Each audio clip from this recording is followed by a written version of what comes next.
together with you. Please take my offering, oh Jesus, through Mary today.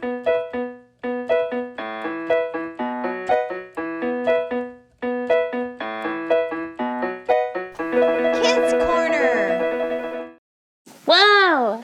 Welcome to Kids Corner. This is story time. I'm Christine. Let's read a book today. The Legend of St. Christopher, adapted by Margaret Hodges, illustrated by Richard Jesse Watson. This is a story of a man who was called a saint, and later the patron saint of travelers, especially at Christmas time. It was first written in the 13th century Golden Legend, a collection of wonder tales compiled by Jacobus de Voragine. The stories were arranged by seasons of the year and were not meant to be historical. The original authors may have been schoolboys in monastery schools.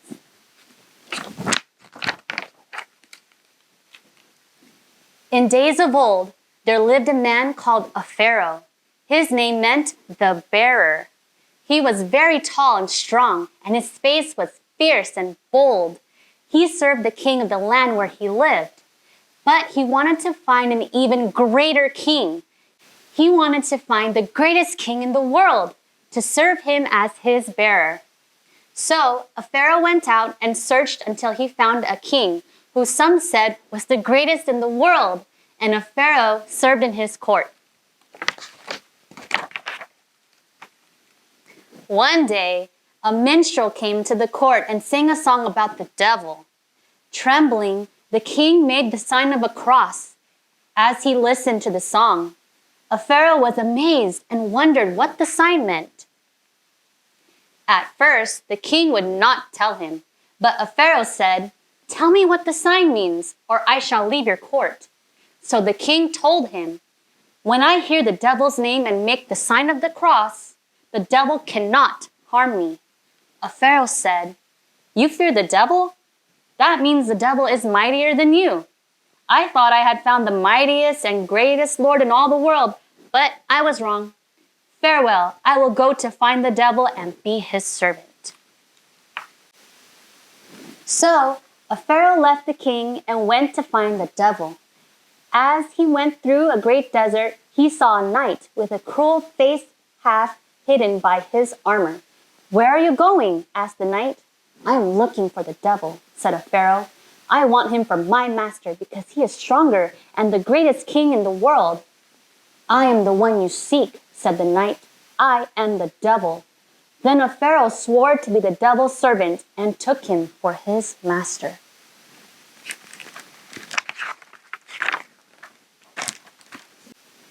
As they went along together, they saw a cross standing by the side of the road.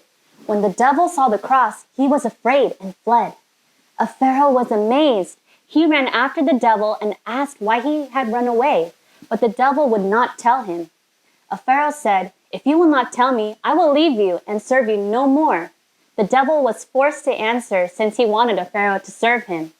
"There was a man called Christ who died on a cross. When I see his sign, I am afraid. Since you flee from his sign, he must be greater and mightier than you," said a pharaoh. "I have made a mistake. I have not found the greatest Lord of the world. I will serve you no longer, and I will go to look for Christ." A pharaoh searched for a long time to find Christ.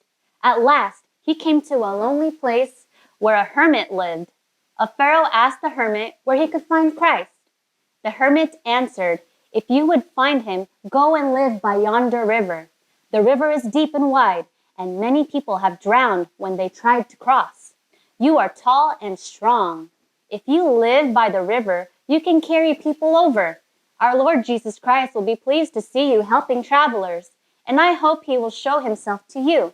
A pharaoh replied, "I can do this service, and I promise that I will."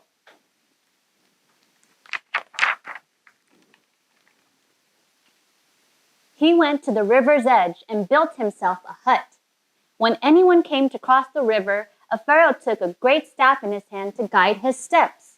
Then he carried the person on his shoulders through the deep water to the other side.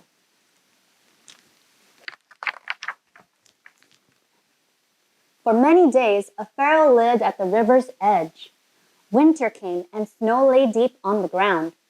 One cold and windy night, a pharaoh slept in his hut. He heard the voice of a child calling him. A pharaoh, come out and carry me over the river. A pharaoh rose and went out, but he saw no one. He went into his hut again.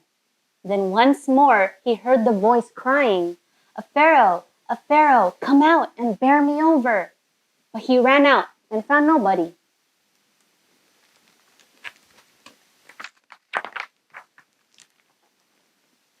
A third time he was called, and when he ran out, he saw a child standing by the brink of the river. Will you carry me safely over the water? Asked the child. I will carry you, a pharaoh answered. Then he lifted the child onto his shoulders. He took his staff in his hand and stepped down into the river. The water was icy cold. It rose higher and higher around him. The child was as heavy as lead on his shoulders, and as the pharaoh went farther, the water swirled wildly about him. The child grew heavier, and the pharaoh feared he would drown.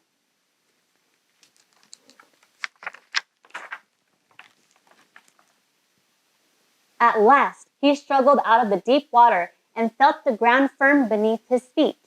When he came to the far side of the river, he set the child down and said, Child, you have put me in great danger. You were so heavy that I felt as if I had all the world on my shoulders.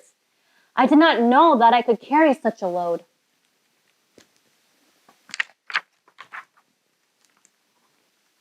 And the child answered, When you carried me on your shoulders, you carried the world, for I have the whole world in my hands. I am Jesus Christ, the King whom you serve, and you will no longer be called a Pharaoh, but Christopher, the Christ bearer.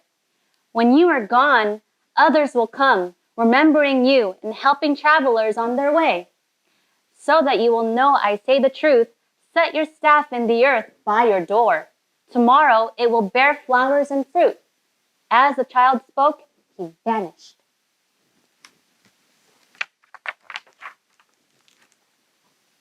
Christopher turned and made his way back across the river. That night, he set his staff in the earth by the door of his little hut. And when he rose in the morning, he found that his staff had taken root in the earth. It was covered with leaves and fruit and bright flowers blooming in the snow.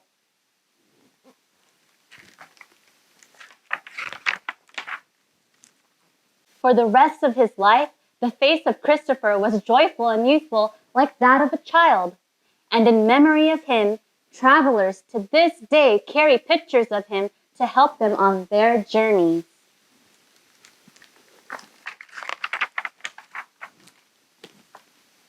Comes again the blessed Christmas. Christ, a little child, finds the river flowing ever, deep and dark and wild. May I help a weary traveler on his journey go. See the staff beside my doorway, blossoming in snow. The end. We hope you enjoyed. Join us next time. Bye.